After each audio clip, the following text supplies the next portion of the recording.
Hello, my name is Jim Babka. I'm with the Foundation for Harmony and Prosperity, but I'm probably best known for my work at Downsize DC, where we wrote and introduced bills into Congress. I've been able to participate in Supreme Court decisions. In fact, took a case all the way to the U.S. Supreme Court. So most of my career has been about activism. Now, these days at the Foundation for Harmony and Prosperity, I spend a little bit more of my time promoting a philosophy called human respect, which has some important implications to how you might do your activism as a student. In fact, my activism started as a student. I'm very interested in how people go about doing what they do in an activist realm and have some definite thoughts about the best ways to do that. And that's why I'm pleased to have been invited to join JP Kirby here, who is with Student Rights Incorporated. That's Student Rights Inc., SR Inc. And JP, tell us a little bit about SR Inc. Yeah, absolutely. SR Inc. was founded to put change back into the hands of the freedom minded and the conscientious. And we do that by empowering students to overcome the obstacles to their freedom on their campus and therefore later in their lives by giving them the tools to fight for their rights and to win. We have a curriculum that I've developed over my 5+ years of policy change in the country called the Freedom Method. And it is a roadmap to making change on your campus, changing policies that you disagree with, and it can be applied to activism outside the college campus. So we give our students one-on-one mentorship and coaching through the process of the Freedom Method to inspire them to go after changes on their campus, like repealing free speech restrictions, repealing bans on weapons that they use to defend themselves, or giving them the right to choose things as simple as where they are housed or what meal plan they choose. Anything that gives expands the freedom of the individual without being at the expense of any other individual. We train students how to make those changes on their college campuses. And this gives them a chance to kind of learn what it's like to be an activist and what the tools for success are, right? Yeah, absolutely. It goes everything from starting from scratch, how to find your first leaders, the people around you that are going to help share the work that it's going to take. It teaches you how to identify the particular policy that you're trying to change and identify what administrator is in charge of changing that policy. And then it walks through all the steps of petitioning on campus to build a movement, selecting pressure events that show support for your policy change, and pressure the campus administration to change the policy and give your rights back. It's step by step the whole way through, so that by the time students take on a policy fight, like getting rid of a restrictive free speech zone on campus, by the time they're done changing that policy and leave school, they have been through the entire process of what it looks like to be a foundational pillar of their community and how to make change and rally students around them. Those are the skills we want them to take into their communities after school. Okay, but the reason that we are sitting down here today is that you're familiar with our work at the Foundation for Harmony and Prosperity, and you felt there were some things that we could bring into that. So I want to just take a moment to kind of run through the main thing that we do at the Foundation for Harmony and Prosperity is promote a philosophy.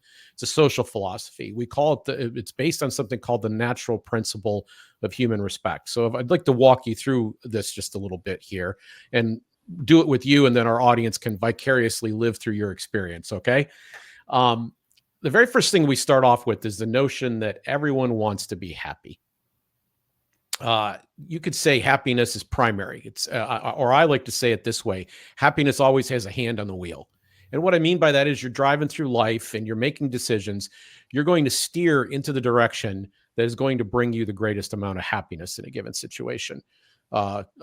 A dog is going to lie in the shade on a hot day, right? Because it's trying to pursue its happiness. So this is something that is inherent to our very being as a sentient creature. We're always trying to flourish or do better. There's a time preference involved in this. Some decisions we make are for our short-term happiness. Others are for our long-term happiness. That has to do with values. We're complex creatures. I'm not reducing this to saying the only thing we're considering is happiness, but I'm saying that happiness is always present. It's primary and first in terms of our decision-making about where we want to go. And that's true for everyone. That's true for you, JB. That's true for me. That's true for everybody who's watching this right now. everyone wants to be happier. So that's where we start off with number one. We call that an axiom. And what we mean by that is it's a self-evident truth. You don't really have to defend it, even though I just kind of did. Okay. All right. There's two others that are very closely tied to this. If you believe this, the other two kind of almost naturally follow. The first one is that no one wants to see their come to personal harm. They don't want to be a victim of initiated violence, like unprovoked, comes from another place, right? We typically call this crime, right? You think of things like assault or rape or even murder. These are all things that would obviously be things that we find undesirable. They don't promote our happiness. And that's true in all cases. Every single time someone does this to us, our happiness goes down. And the next one's just like that. We feel the same way about our property. Our property is an expression of what we've accomplished, who we are, and it gives us the resources to do the other things that we want to do to pursue happiness in life. So we don't want anybody messing with our stuff. We don't want to be stolen from. We don't want to be defrauded. We don't want people libeling or slandering us. These are all things that matter to us. We don't want graffiti on our property. We don't want to have it just simply stolen away. Every time those things happen, our happiness goes down. So in quick review, everyone's got happiness as a primary motivation. Nobody wants to have their happiness diminished. It always will be by violence. Nobody wants to experience theft of any kind. That will also diminish our happiness. Okay, so that's our base to work with. And then the next stage is we can form a principle from that. And the principle that we can form from that, here's what I mean by principle. And I mean this in kind of the Newtonian sense. Like Isaac Newton comes up with the law of gravity. He talks about an object. You let go of the object. We all expect it to go down. That's the very next thing that happens. And in fact, Newton took the time to figure out exactly how fast it falls. So we have a formula that we base this on. And that makes it a principle. We can count on it. It's reliable. It's a natural principle. We know it's going to happen time and again. Now, I can't guarantee that it will. That if I were to drop this pen right now, that it will fall the next time I drop it. But based on all previous experience, we knew that this is the speed at which it will fall. And gravity is not just taking gravity as our example or a model. Is not just something that we know about in terms of like being able to walk around and the fact that we're connected to the floor when we do it. It is much more than that. It's how we build buildings and bridges. It factors into even air travel. It's a very fundamental principle upon which we govern our lives. And none of us need to know how this principle works in order to live by it. We just know that it does. We just can inherently recognize that. But that makes it a natural principle. Now, the importance of a natural principle, you don't have to agree upon it values-wise, religion-wise. It doesn't violate any of those things. We just simply recognize that it is. And so we have those three axioms that we're all pursuing happiness, that we don't want to be, that anytime that physical violence is used against us or we're stolen from, our happiness will decline. And so we can deduce out the following principle. Every time someone experiences violence or theft, their happiness, harmony, and prosperity goes down. Harmony and prosperity are just extensions of happiness, basically.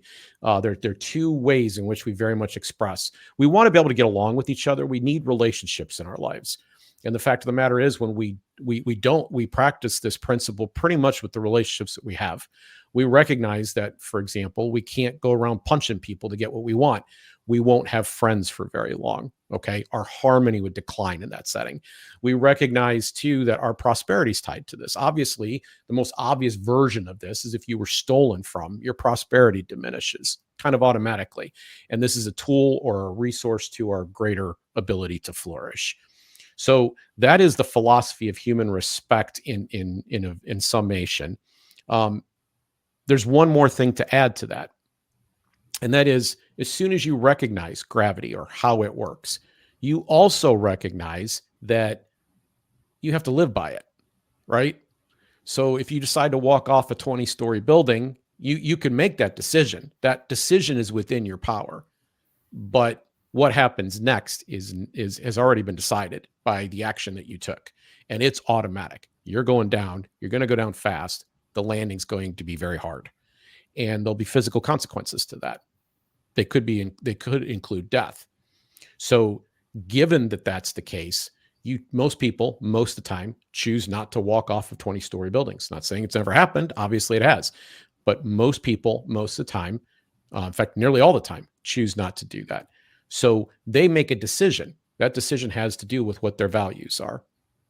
And we are seeking a world where people recognize this natural principle, just as they would recognize gravity. And because they recognize it, they say, I'm going to make a moral commitment that I am not going to initiate force to get things done. I'm not going to hit people. I'm not going to take their stuff to achieve my social goals.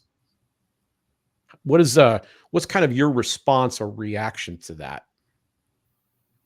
Yeah, absolutely. And one of the things that we're trying to teach our students at Student Rights Incorporated is that the rights that they're fighting for or the policies that they're trying to change are coming from this place of trying to secure that human respect for themselves and their persons and be able to make the decisions that they should be making as individuals on campus. And by fighting for that respect from the authorities on campus, they are also providing those same protections for everybody around them. We teach our students to understand that when it comes to your classmates, when it comes to the people on campus that may be politically different from you, those are not your enemy. You should be respecting them as people who have different values and different ideas and may be opposed to your particular policy change. But the energy and the methods that you're using should never be directed at your classmates. They should be directed at the only people that have authority to keep you from being able to make decisions in your life that are going to lead to your happiness through following your conscience and doing what's best for you, doing what's best for your family. And so when we're going after policies like free speech restrictions, we are trying to say, as adult people, we should be respected to have the right to say what we believe in on campus. Right now, we have a campus administrator who is saying, because you are young and you have decided to be here on this campus, we would rather you not speak about anything so that we can maintain the status quo, as opposed to respecting that you're an adult that's going to have, you're going to have convictions to speak to others about what you believe in. And we teach our students to confront those administrations from the place of demanding that their personhood be respected, but focus away from the idea that your classmates that disagree with you are the enemy, that are part of the different political party are the enemy. We teach our students to get away from that attitude because it is preventing us from focusing on exactly what you're talking about. Who's using force, who's using theft to keep individuals from being able to experience freedom. And the training that you do includes this notion of a STAR, right? There's a STAR acronym that you kind of lay this out on, and we're kind of focusing on one aspect of that today. Can you unpack that a bit? Absolutely. So our activists are called STAR activists, and that's an acronym that lists the principles that we believe lead to being a strong pillar of your community activist that can make change throughout the course of your life. The S stands for sincere. You got to truly believe in what you're fighting for. The T stands for tenacious. Things are going to happen that you're not expecting. You got to be able to fight through them. Active is the A. You can't just sit around and expect change to happen. You got to be out there doing work. And what we're talking about today is the R. And the R stands for respected. Being entrusted with leading a movement requires you to exhibit the value of respect yourself. And the reason that we harp on this, there are multiple reasons that we harp on this element of respect. First and foremost, it draws people in. Sincerity and respecting people, people are attracted to that idea of respect, exactly what you're talking about. We're all looking to make decisions that make us happy and be part of communities that make us happy. When you're part of a community led by people who show respect to others, it allows people to trust that they can be there, their lives will be enriched, and they're not going to be used or put down by the people in the movement. It sets the example of respect for those in the movement. If you're a leader on your campus and you're leading a group and you're treating people terribly, You are using your position of authority to twist their arm and get every last drop of work out of them that you can. If you are not respecting the boundaries that they put in place for their work, those people, why should they trust you to make change on your campus that's going to lead to respect and freedom for all? And it's not just an intangible thing that respect does for you as a leader.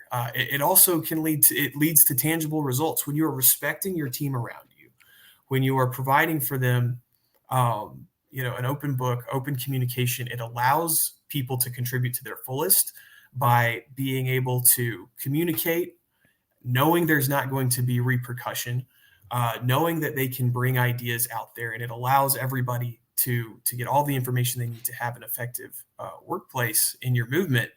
And on top of that, it prevents scandal and self-inflicted wrongdoing from destroying all the work and money that your activists and the people involved in your movement have put into it. If you can't control yourself, respect others by governing yourself and your behavior, you put others at risk by making your movement susceptible to scandal. So all of these ways we teach our students that in order to make change, in order to be people who can win back the freedoms for others, they have to exhibit the principles of respect. Because even if you are fighting for policy change, good policy change in a way that puts others down or tramples on the freedoms of others, you're just continuing to create an environment that will eventually that will harm others and will eventually lead to your own freedom and happiness being restricted. Yeah. So, it's interesting. That kind of lays the groundwork for what you do and why you do it the way you do it, and the philosophy that motivates what we're doing. So we've kind of established a foundation here up to this point, right? But where I think we need to go next, and I think this is the part that excited us the most in terms of talking to the young activists with which you're working, is a concept called the conflict machine. So you're choosing very purposely to enter into a realm where you are going to have some conflict. You're going to have some dispute or controversy at stake. How you go about that conflict matters immensely. It matters immensely for your ability, as JP was saying, to build coalitions in the future and the choices you're going to make. I'm going to let JP explain more about that, but I want to introduce something that really gets to the harmony point in our natural principle. That natural principle, once again, said that anytime you initiate violence or theft against another, their happiness, harmony, and prosperity goes down. This has a lot to do with that harmony part, the part where people are being social with one another. So this is true of politics in any case. In politics is anytime a friend-enemy distinction starts to show up. And most of the time in the general broad political sense, like our national politics, so who's running for president or what laws are going to get passed, people divide up into tribes, right? And they begin having conflict with each other. There are people who profit from this, a kind of political industrial complex. And people get caught up in the tribal aspect of it. So the conflict machine, I'm going to give you a good definition of it, is a system to address social problems that divides members of societies into warring parties where there must be losers. And when I say losers, I mean loser. Like I didn't say winners and losers. I'm saying that what starts to become more and more important in this process is the ability to defeat the other side, the enemy. The machine is turned on whenever someone creates a proposal where those who are opposed to it are going to be coerced into compliance, or in our broader political sense, they're going to be required to foot the bill. So in other words, we can say that this conflict machine is always fueled by coercion. And what we mean now, attaching this back to the principle we've just discussed of human respect, is that some people will have to abandon their preferred ways of life or face some kind of penalty, even if their way of life harmed no one. Their happiness has to be sacrificed to the proposer's idea of the greater good. Now, these appeals to the greater good almost always hide both the coercion and what we've just discussed, which is the lost happiness, and they make aggression culturally acceptable. So you could say, in simple, the conflict machine is a better, much more descriptive name for the bland term that we usually use for politics. this is important on your campus in probably several ways. JP, what are some of the things that you think about as you hear this concept laid out in the campus sense? Yeah, sure. So one of the very first things I think about when I hear about the conflict machine and this principle, I've seen it happen over and over on college campuses, is in the arena of free speech. The conflict machine sets up a scenario where in 2016 you have the entire left side of the political conflict machine spectrum saying that we have to shut down expression on campus. Everybody has to get really serious uh, prior restraint notice, or has to stay in a very small free speech zone because we're worried about the right wing students on campus who are out there speaking their mind about a political election. And then in 2024, we get the idea that we have to shut the entire right wing says we have to shut down all of these people who are speaking on campus. We have to shut them down because they're talking about an issue that we don't like. That's an example of the machine saying there has to be a loser. There has to be somebody who cannot speak up, cannot speak their mind. And the rules that are put in place on campus are coercive by bringing out campus security or the campus PD or even the National Guard to enforce a lack of free speech that is built up by these political sides that are so caught up in the fact that their side is the right, it's the way of the only true way. And anybody who is opposing this idea, even just verbally or through peaceful protest, is somehow creating massive problems in the world. And we understand that most of the ways that we are coerced and that we are disrespected in our lives have very little to do with how our neighbors feel about political issues and have everything to do with how those who are wielding coercive political power are robbing from us on a daily basis, are putting restrictions in place that make it very hard to start businesses, raise our kids in the way that we want. And we have to understand that in order to get to the place where we have this freedom, that with this harmony and respect with each other, that we cannot continue to buy into the idea that these people who grew up across the street from us, because they have a political different label, are the enemies and they must lose. We need to make sure that whenever we are doing activism and focusing on change, we are doing it in a way that focuses on taking the ability of others, taking away the ability that others have to coerce or harm other people. So, for example, when we're talking about free speech fights, when we're trying to change free speech restrictions, we are trying to remove them across the board for everybody, regardless of their political brand. When we're talking about self-defense on campus, we are saying that we do respect those around us, but in case of emergency, we understand that we should respect each other to be able to carry weapons that will protect our persons, as opposed to coercively being restricted from protecting ourselves and being left open to the violence that comes from that. But the central principle that we teach our STAR activists is that when you are fighting for policy change, you should be fighting for a policy that advances the freedom and respect of all at the expense of the freedom of none. So we don't take on policy change fights that say, my people can speak freely and yours cannot. My people can choose where they live, yours cannot, because that feeds us into a conflict machine that if you get into that mindset, you have that attitude going into politics after college, you're going to simply wade back into the arena as it is right now, and you're not going to make significant change in how we do things. And people are going to be different on different issues. Like sometimes you're going to have some people who are allies on an issue and others who are kind of opponents of you on that issue, even on the college campus, right? But then the dynamic will shift in the next semester or year where some of those people who weren't with you on last year's issue or last semester's issue are now with you potentially on the other. But if you didn't take into account human respect, if you didn't have an awareness of the conflict machine and say, I'm going to avoid turning these people into enemies, you kind of close your ability to be effective the next semester, the next year, right?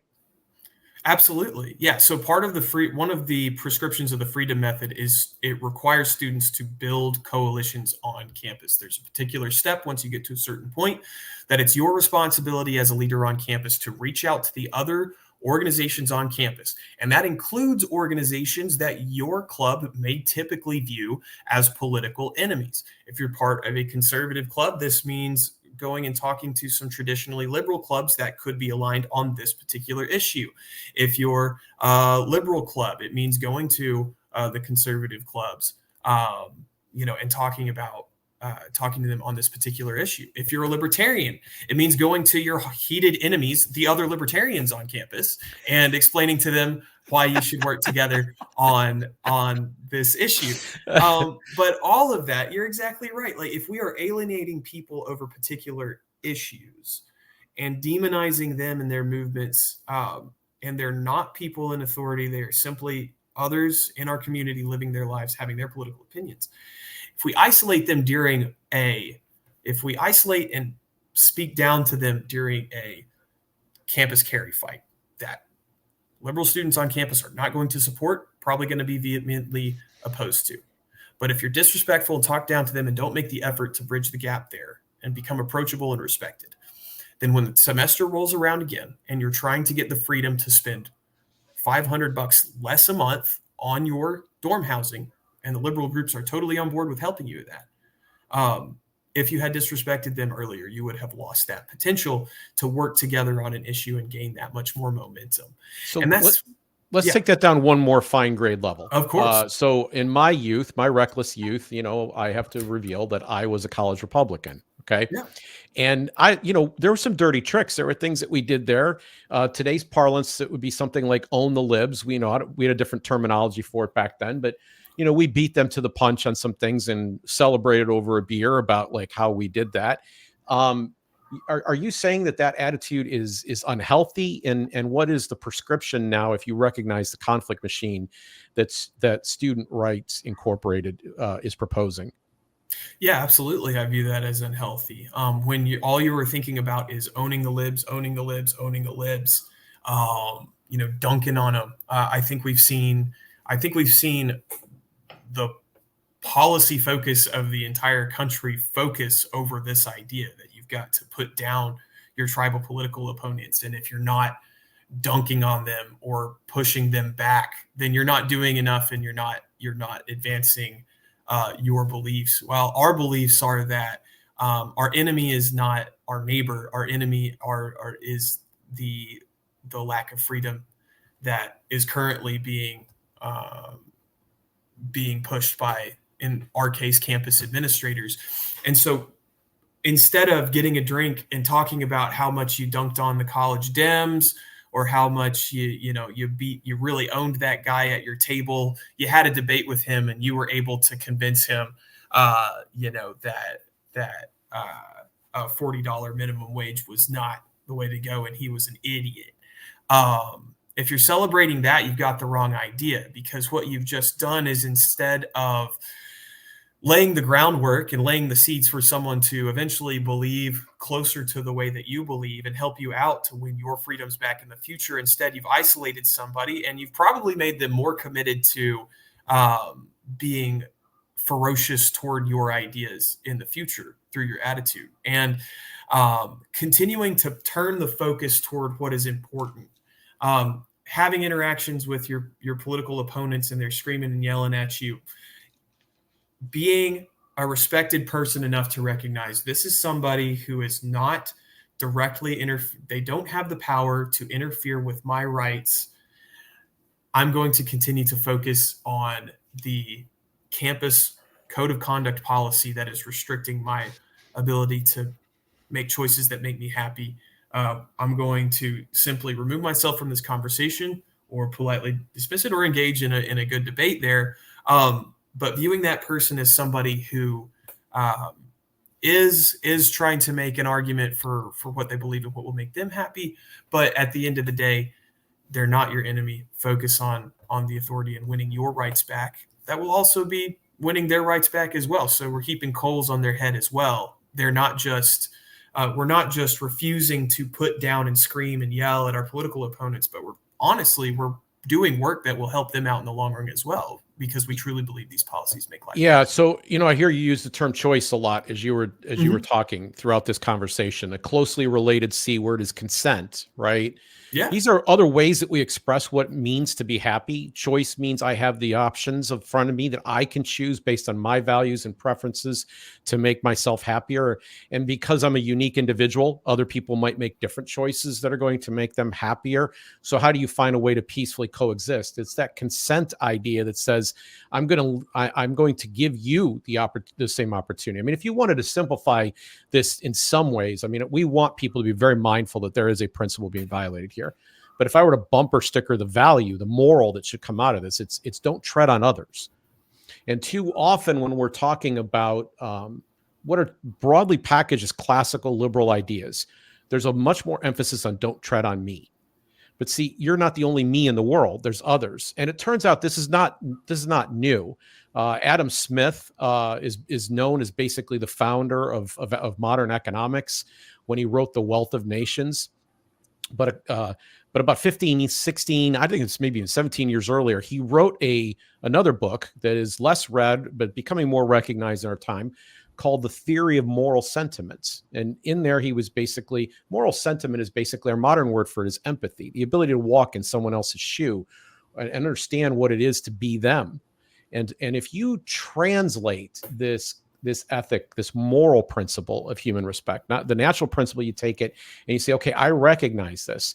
If you start to recognize that everyone wants to be happy, this is an invitation to from a messaging and an outreach and even an effectiveness sense, a long-term effectiveness sense, which I think is what we've been talking about here. Don't do something to take some shortcut that's going to get you what you want today at the expense of what you're trying to achieve tomorrow and the day after and the year from now. The ability to continue working with people has a lot to do with getting them to recognize the personhood of other people, to have empathy for people who are not them, and maybe even to recognize the times when it's been done to them and how they didn't like it. It's a very different kind of ethic to bring in here. This awareness that everyone wants to be happy, this awareness that there's a natural principle of human respect that always takes place. It's a principle, just like gravity, we can see it.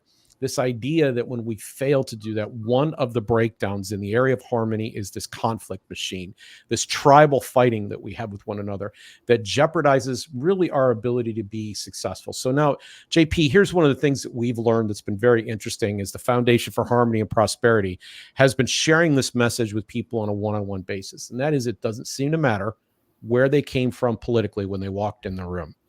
It's sensational. Everyone does fundamentally recognize the humanity of other people. What they don't tend to recognize is how that tends to be sacrificed in politics. And when it starts getting pointed out to them, the responses we get are surprising. In fact, almost everyone agrees that they wished they had more choice. And almost everyone agrees that they wish that we didn't have this coercive process, that we could make decisions in another way where people could live by their own values. Almost everyone wants that. Now, there are some people who are scared to make that leap because they think, well, what kind of chaos will result if that doesn't happen? We have to have a more profound discussion, go deeper and into that aspect with them. But some people get it, and it doesn't seem to matter. We have not found that it matters whether they're Republican or Democrat, whether they're progressive or conservative. It has not mattered. What has mattered has been whether or not they fundamentally will embrace an ethic that says don't tread on others. And most people, most of the time, are practicing that in their day-to-day lives already.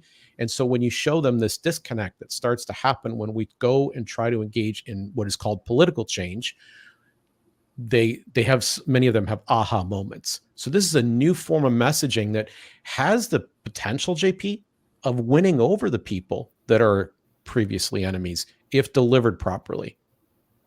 Absolutely. Right now, we are up against interference in our lives at every corner, every single American, regardless of their political beliefs or to what tribe they belong to. We all are being coerced and stolen from and threatened with violence every single day. We go out and I forget what the colloquial number is that we all commit a certain number of felonies. It's 3 felonies a day. It's 3 felonies. Yes. 3 felonies a day. We're all doing that. And that typically has nothing to do with a lot of the DC politics issues that are being paraded on these stages. And when we look at our neighbors and we realize you're part of the college Democrats, you're part of the college Republicans. These two people have a laundry list of issues that they have adopted to and have sworn enmity toward the other party over these list of issues. But when you go through them and you wonder how many of these issues are actually affecting how much money I'm getting paid at my job. Once I start a business, how many regulations in my hometown am I going to be confronted with? What kind of restrictions are getting in the way of me being able to put my children into a daycare? On college, we're talking about the kind of restrictions. How much money am I spending because I'm supposed to be living in these terribly miskept dorms? How much danger are me and my classmates in because we're not allowed to carry pepper spray on campus? When you start thinking about it in terms of issues and values and start applying those ways that you're saying, people want to be respected. They want to be happy.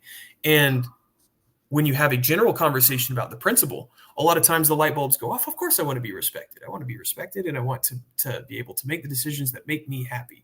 Oh, but then once we get into politics, I'm not sure, isn't that policy change going to lead to all of this chaos and everything?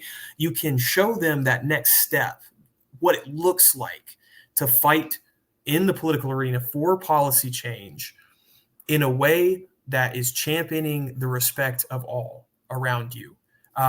And it leads us to a place where we're not only combating the specific, explicit ways that our freedoms are being taken away, but it also starts to address the more general reasons that our rights are being taken away. It's because we've been hoodwinked into believing that if we get into the political arena, that if we win that, we get the hammer for ourselves and swing it and hurt our political opponents, then our lives will be better. But like you said, people focus on don't tread on me. And in the way sincerity has to, with our principle of sincerity, you do truly have to have an idea that I am fighting for the rights of my family, the choices I want to individually make. But you need to understand that if you are not fighting for the rights of others, don't tread on others, then you will eventually become the target of that same tyranny that you are helping build. And at Student Rights Incorporated, in the way that we use the freedom method and teach students to make change, it is a way of pushing back against the authorities that are disrespecting our personhood while still maintaining peace with our neighbors and maintaining a heart for them to join the way that we see things and be able to live together and make the choices that we want to make, like you said, in So to put kind of a cap on all of this, one big theme that I see coming through here is that you prefer that rather than trying to own the libs or do something that is equivalent to that, where it's trying to win the contest at all expenses and maybe view people as an enemy, you would prefer that instead of that more tribal approach, people working with Student Rights Incorporated believe in trying to move people on individual issues, having conversations kind of one at a time. Let's digest this issue in the best way that we possibly can and then move on to the next one. Is that right? Absolutely. Yes. The best way to dissolve tribalism is to make people realize they're not part of separate tribes. But it's not just dissolving tribalism. I mean, this will make you more long-term effective. Absolutely. 100%. And maybe even feel better about yourself. Yeah, 100%. You will be able to have relationships and bring talent in, bring friends that you're going to make into your movement because you have refused to draw battle lines with other individuals on campus and tell them to get lost, to kick rocks because they dared to disagree with you that, wearing your gun on campus was the right thing to do. Of course, there are going to be people who disagree with that. You're going to have to accept that. But by giving a respectful answer and defending your position and then going on to continue to do your job in peace and with respect, you not only save the ability to speak to that person about the way that you view self-defense in the future, but you also save them as a potential person that could work with you on a different issue in the future. And so it makes you more effective and gives your movement more potential to grow and become something powerful that stands for the respect of all students on your campus against coercion, as opposed to just another squawking tribe on campus that is trying to make noise and own your opponents. So most of our conversation today has been, I think, dedicated to these star activists, people that are affiliated with the organization, that are working with it. This is kind of a continual training. But it's also possible that you're going to be sharing this message with people who have not yet joined Student Rights Inc. So I'd like you to make your pitch to them. Why should someone join Student Rights Inc., aside from the fact that it sounds like you guys are going to practice a more respectful approach? What are you guys all about? Yeah, so at Student Rights Inc., we teach students through a curriculum that I have used to change over 80 policies on college campuses. Through the course of this training called the Freedom Method, we will give you one-on-one coaching and mentorship with our activist coaches to teach you to become someone who can overcome the obstacles to your freedom wherever you're at. It starts on college campuses. If you're somebody who says, this policy on my campus is preventing me from making the decision that I would most like to make. It's restricting my freedom and the freedom of others. We will come in. We will teach you how to address and change this policy by growing a movement on your campus of other classmates who believe the same thing you do, teach you how to message to them, and then teach you and your movement how to pressure the campus administration to win your rights back. Through the course of this training, we will teach you how to be somebody who can go into your life after college, so that when you're starting a business, when you're starting to have your family, and you start running into your interactions with the authorities, whether it's in your state or local government, or whether it's in something where, maybe something needs to be addressed in your corporate environment, you know how to peacefully gather the people around you, build a community, and effectively make change. And we do that in a way that respects your time, teaches you the philosophies and the principles in a way that you will understand through our one-on-one coaching, to make sure that when you leave, you didn't just check it off your list, get a certificate, and say, oh, that was cool, I was part of Student Rights Inc. But instead, you leave college knowing that when you go into your life after school, you are able to actively make change in your community and continue to fight for freedom throughout the course of your life. Let's address one more group before we go. They're not everybody that's watching this video may be a student. They may be very interested in what they just heard. Morton Blackwell, who trained hundreds of thousands of activists, said you can't save the world if you can't pay the rent. Yep. So how can people, JP, help you pay the rent, and how do you spend the money that comes in? What do you guys prioritize?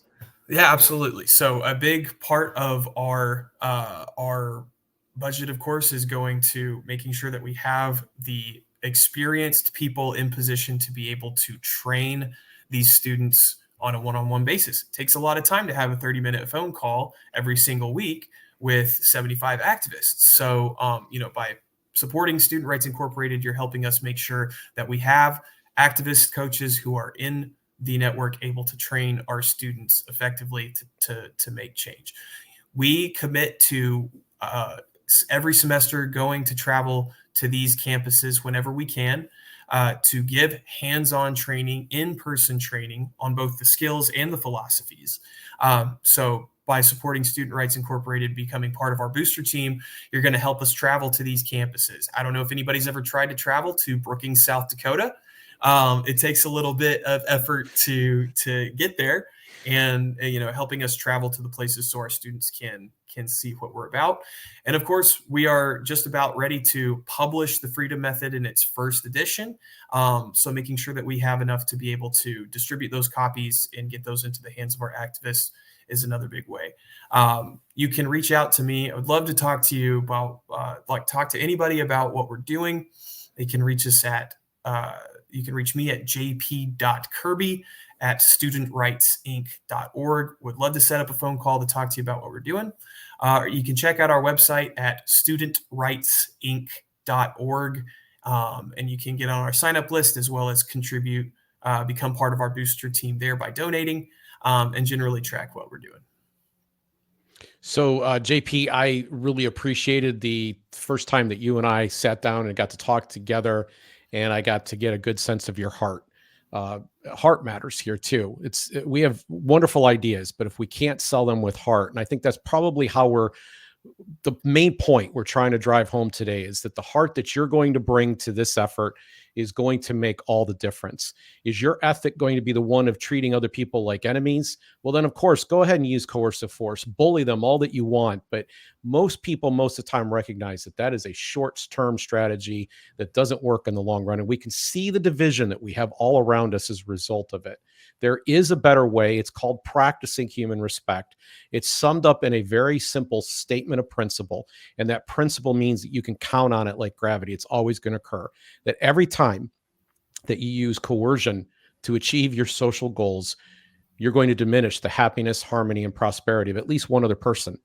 And if happiness goes down for some, eventually it goes down for all. We lose the best of that person. We might even lose, in the case of your organization, Student Rights Incorporated, the ability to work with that person in a future event. We want very much to avoid the conflict machine.